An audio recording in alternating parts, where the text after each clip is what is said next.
The train whistle shattered the morning stillness. The light gray boxcar door clanked open, and for a moment, none of it felt real. I gripped my little sister's hand as the barbed wire fence came into view, and I realized we were being treated like strangers in our own land. That was the moment I decided I would not be invisible. I would not let history forget me. My name is Toshiro Nakamura, but everyone calls me Toshi.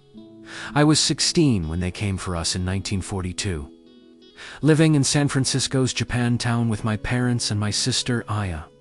My father ran a small drugstore on Post Street. He knew every customer by name and mixed medicines with the same care my mother folded her origami cranes. Aya was 12, always sketching cherry blossoms and cats in her notebooks. I had a best friend, Mike, who was white. We talked about baseball and college until the day the news broke. December 7th, 1941, Pearl Harbor. The radio hissed, voices rising with words like attack in Japan. Overnight, everything changed. Our neighbors stopped waving. The old woman who used to bring us persimmons crossed the street when she saw us coming. At school, whispers followed me down the hallways. 2 months later, President Roosevelt signed Executive Order 9066. The government said we had to leave. The Japanese Americans up and down the coast were told to pack what we could carry. I remember my father closing the door to the shop, the same one he'd opened every morning for 10 years. His hands trembled when he turned the key. My mother pressed her lips together, and Aya clutched her cat so tightly its tail curled around her wrist. We boarded the train in silence. Soldiers walked the aisles with rifles. I tried not to look at them. Through the window, I watched California blur past. Fields, mountains, then endless desert. We didn't know where we were going, just that it wasn't home anymore. When we arrived, the air hit us like a blast furnace. Dust stung our eyes. Rows of wooden barracks stretched into the horizon. Towers with armed guards stood above the fences, searchlights sweeping over the crowd. A sign read, "War Relocation Center." My mother whispered the word camp as if naming it might make it smaller. Inside our barrack, the floor was rough wood, the walls paper thin. At night, the desert wind howled through the cracks. Aya tried to sleep under her blanket, but every time the searchlight passed over, she flinched. My father told us we had to endure. My mother said, "Gaiman, patience, and dignity in hardship." Day turned into weeks, weeks into months. We waited in line for meals, powdered milk, oatmeal, watery soup. We were Americans, born here, yet the barbed wire said otherwise.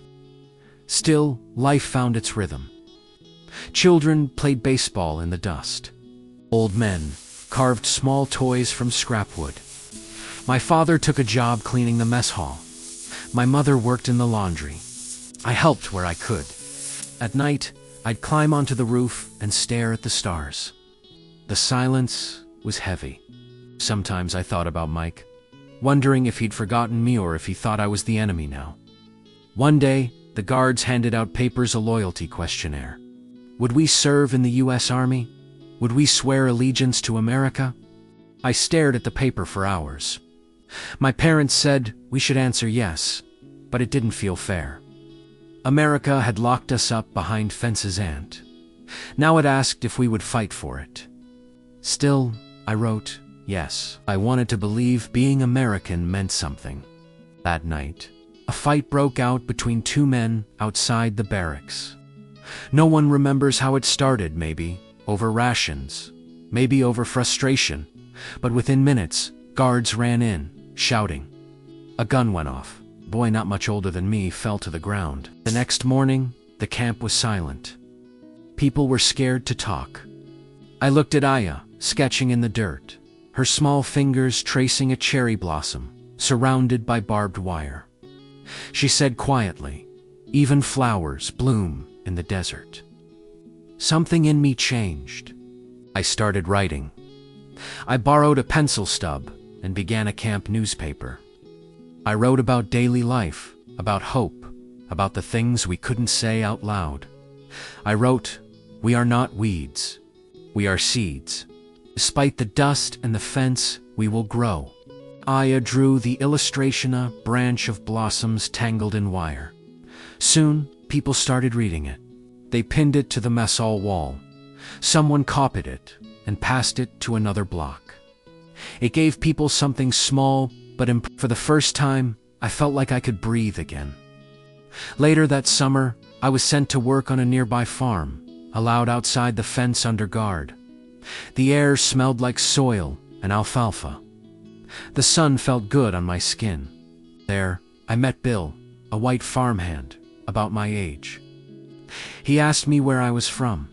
I told him, San Francisco. He hesitated before asking, "How'd you end up here?" I told him the truth. About the camps, about being American but treated like I wasn't. Bill didn't say anything for a long time. Then he handed me half of his sandwich. "You deserve better," he said. I'll never forget that. It wasn't pity, it was recognition. When the war ended in 1945, they said we were free to go. Free. As if freedom was something you could return, like borrowed shoes. The gates opened. The guards lowered their guns. We packed again, this time with fewer things, but heavier hearts. Back in San Francisco, our house was still standing, but someone else lived there. The drugstore windows were cracked. My father had to start over with what little money we had. People stared when we walked down the street.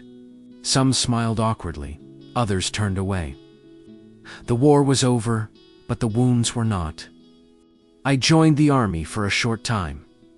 I thought maybe wearing the uniform would prove something that I belonged. It didn't, but it taught me that identity isn't given by others. It's something you claim yourself. Years later, Aya went to college and became an artist. My parents reopened a small store, and I became a teacher. I told my students about what happened, about how fear can twist good people into doing terrible things. I showed them my old camp identification, tag a small rusted piece of metal with a number stamped on it. This, I'd say, holding it up, is proof we were here, not as names, not as numbers, but as people. Sometimes, when I speak to classrooms, I still see that same confusion I once had, the disbelief that this could happen in America. And I tell them, when you see fences go up around others, remember this story. Because history only repeats itself when people stop listening. We were behind fences once. We were invisible once. But not anymore. Never invisible. Never forgotten, though. Toshiro Nakamura never lived. His story echoes the lives of more than 120,000 Japanese Americans who were forced from their homes during World War II. The camps Manzanar, Tule Lake, Heart Mountain, Poston, Topaz, and others were real places. Behind their barbed wire, families waited for years, unsure if their country still saw them as its own. The pain of those years didn't end when the gates opened. Many returned to towns that no longer wanted them, to homes that had been sold or looted, to neighbors who greeted them with silence. But they rebuilt, they endured. And in that endurance, they reminded America what resilience truly means. Today, some of the old campsites remain silent, stretches of desert dotted with memorials and wine-worn plaques. If you visit them, you can still feel the echoes of voices, the weight of memory carried in the sand. These places stand not to reopen old wounds, but to keep them from ever being forgotten. Toshi's story is fiction, but his emotions, the fear, the hope, the quiet acts of courage belong to thousands who lived through it. They were farmers, teachers, shopkeepers, students. They were Americans, and their stories still matter, especially now, when history can so easily fade into headlines and footnotes. So, if this story moved you, if it made you think about what it means to belong, or what it costs when we let fear decide who belongs, please take a moment to like this video and subscribe to the channel. It helps us bring more history to life, one story at a time. Because remembering isn't just about the past. It's about the choices we make today and the kind of world we build for tomorrow.